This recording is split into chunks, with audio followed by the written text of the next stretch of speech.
Al-Fatihah. Bismillahirrahmanirrahim. Ar-Rahmanirrahim. Surah Khairil Maghdubi 'alaihim waladdallin. Terus niki napa niati nggih dawuhe Mu'ad bin Jabal niku ta'alu bina nu'min sa'atan. Terus Mu'ad bin Jabal teng riwayat Bukhari sering dawuh, ayo rene moro aku, ayo do iman bareng-bareng. Dados ngaji kados ngeten niki termasuk nambahin apa? Iman. Saya punya teman, ini kisah nyata, saya berkali-kali ngisi ngaji di komunitas ulama. Ini mungkin tidak bagus untuk kampus, tapi harus saya utarakan supaya ya kita evaluasi. Saya bilang gini, saya ini jadi ya itu sering iri sama orang goblok. Orang goblok itu barokah kata saya gitu. Itu kiai-kiai kaget semua karena saya bilang orang goblok itu barokah. Saya beri contoh gini, misalnya saya pinter, terus juara MTQ, juara hafal Quran atau juara baca Quran syarat tartil. Ujung-ujungnya saya dapat hadiah umroh atau apalah, atau hadiah rumah atau apa. Pertanyaannya adalah mendapat. Saya ulang lagi, mendapat. Sementara ada santri yang bodoh, gara-gara bodoh itu dosen UI yang enggak, jadi kiai yang enggak, akhirnya dia jadi pekerja di Korea. Barokahnya bodoh tadi. Karena di Korea melihat orang ateis, akhirnya dia kepikiran bikin masjid. Sebagian gajinya disumbangkan untuk masjid. Ini bodoh pendiri masjid. Tapi kita gara-gara dosen dakwah di masjid, ini pinter dapat uang dari masjid. Nah ini bukan nyindir, ini biasa saja. Ini maksud saya. Maksud saya, kamu jangan ngabaikan hidup.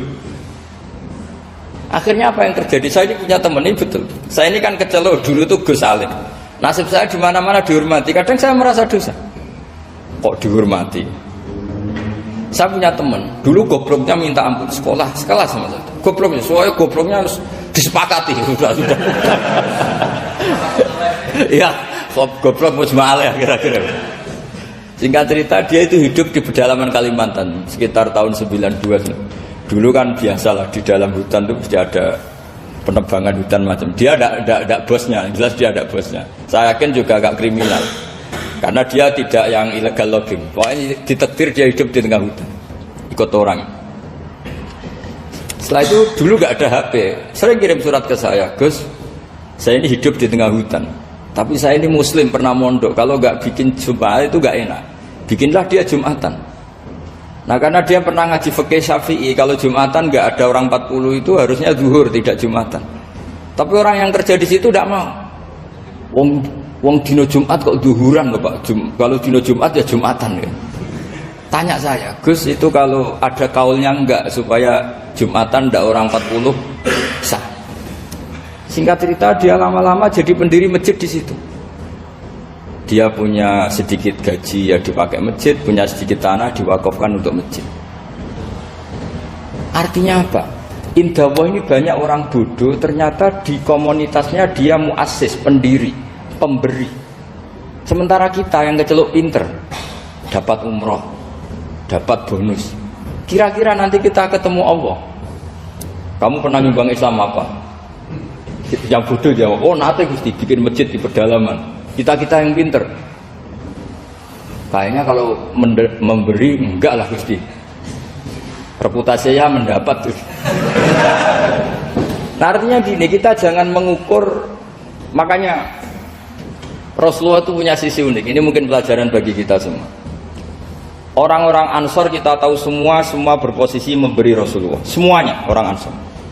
Ngasih rumah, ngasih tanah. Bahkan bukan sekedar ngasih Rasulullah, ngasih sahabat-sahabat yang dibawa Rasulullah, yaitu orang Muhajirin. Ketika Nabi mengalami sekian kemenangan, futuhat, Nabi bagi-bagi harta itu orang Ansor gak dikasih. Sama sekali gak dikasih. Sehingga terprovokasi. Sebagian ya, tentu sebagian. Yang muda-muda. Masyhur itu, yang terprovokasi yang muda-muda. Ini pelajaran bagi kita. Wah, ini Rasulullah Muhammad mulai tidak fair. Yang dikasih orang-orang kafir Quraisy yang barusan masuk Islam. Paling Nabi karena izinnya tonggo, awak dewi kan kenalan anyar. Jadi dimenangkan sing tonggo, yaitu orang-orang kafir Quraisy yang sekarang baru masuk Islam. Singkat cerita akhirnya Nabi dengar gosip itu, dengar bahwa Nabi dikomentari mulai tidak adil karena memprioritaskan orang-orang Quraisy yang notabene adalah keluarga Nabi, tetangga Nabi, kampung halaman Nabi. Akhirnya Nabi bilang, coba semua orang Ansar kumpulkan di satu kubah, satu khimah besar di Jirona ke situ. Dikumpulkan, seorang Ansar ditanya, dengar-dengar makolatun balagona angkum, ada satu makalah dari kamu, apa betul itu kamu yang mengatakan? Terus ketua orang Ansar ada yang namanya Sa'd bin Ubadah berdiri, ya Rasulullah, amadu ahlamina fala yaquluna syai'an. Orang-orang terpelajar kita ada yang komentar, tapi yang muda-muda ini memang ngomong seperti itu, bahwa jenengan sekarang mulai lebih tertarik ngurusi orang-orang Quraisy daripada kita. Terus itu di Jirona. Jirona itu ya kira-kira berapa kilo ya, 40 kilo atau 30 kilo dari Mekah. Zaman itu Nabi posisi di Jirona. Jawabannya Nabi itu unik. Oh iya, kata Nabi. Apa yang dikatakan Nabi? Saya ini Rasulullah, nanti kamu pulang bersama saya. Tapi orang-orang ini, orang-orang Bedui ini, setelah saya kasih kambing, saya kasih unta, mereka pulang. Ama tardona ayarji annasu bisyati wal ba'ir wa tarjiuna antum bi Rasulillah. Kamu ini nanti mendapat saya ini nanti ikut pulang kamu ke Madinah. Berarti kamu mendapat saya, afdalul khalqi, orang terbaik di dunia. Mendapat sayyidun nabiyyin. Tapi orang-orang yang setelah saya kasih uang itu pulang. Artinya gini, kamu berorientasi mendapat saya apa mendapat uang? Nangis semua orang Ansar, enggak Gusti, ya sudah mendapat jenengan saja duit gak notnya. Ternyata Nabi itu mentertawakan sama nyun sewu Arabul Arab, orang-orang Bedui Arab. Ya Rasulullah, kita ini baru Islam, tolong diservis dong, namanya mu'allaf. Saya baru Islam, tolong diservis toh. Ya Rasulullah, ya sudah, kamu ngambil unta ini diambil pulang. Yang satu minta kambing diambil pulang. Terus kata Nabi, kowe seneng duwe kelakuan ngono, ketemu Nabi ra tertarik ngaji. Bertuk duit, mulai bertuk duit. Sementara kamu mendapat saya. Intinya Rasulullah ingin mengajarkan ke orang-orang Ansor, kamu dulu tuh heroik, posisinya memberi untuk Islam, maka heroik kamu tidak akan saya batalkan. Dari mental memberi, kemudian ingin mental mendapat. Itu hebatnya Rasulullah. Jadi kalau dalam tradisi sahabat, misalnya saya sering ditolong orang gitu, kok setelah saya jadi kiai besar atau jadi wapres kira-kira gitu kayak Pak Maruf Amin, itu malah sebaiknya tidak usah balas yang berjasa kalau ini calon wali, karena nggak boleh kebaikan itu dibatalkan dengan mendapat. Ini cara teori politik masalah ini. Tapi kalau teori wali keharusan, masa ngamal kok dibatalkan? Nah kan ini ngaji, kalau ngaji itu ya daftarnya jadi wali, jangan jadi politikus kan gitu. Jadi ibarat kita, coba sekarang banyak kampung itu geger kan gara-gara itu. Wakifnya masjid itu ikhlas tanah untuk masjid. Lu anak cucunya kok terus ambisi jadi imam, jadi pengurus takmir, padahal tidak layak. Mereka mungkin tidak alim, tidak soleh. Ini kan terus gak fair, wakifnya ikhlas, siapa aja ngelola boleh asal kompeten, anak cucunya tidak. Nabi itu enggak mau. Jika masyhur orang Ansor itu ketika Nabi menawarkan, kita sekarang sudah futuhat, apa harta yang kamu kasihkan muhajirin tak kembalikan, sekarang negara mampu. Tidak ya Rasulullah, kita tidak akan mengambil sesuatu yang sudah kasihkan lillahi ta'ala.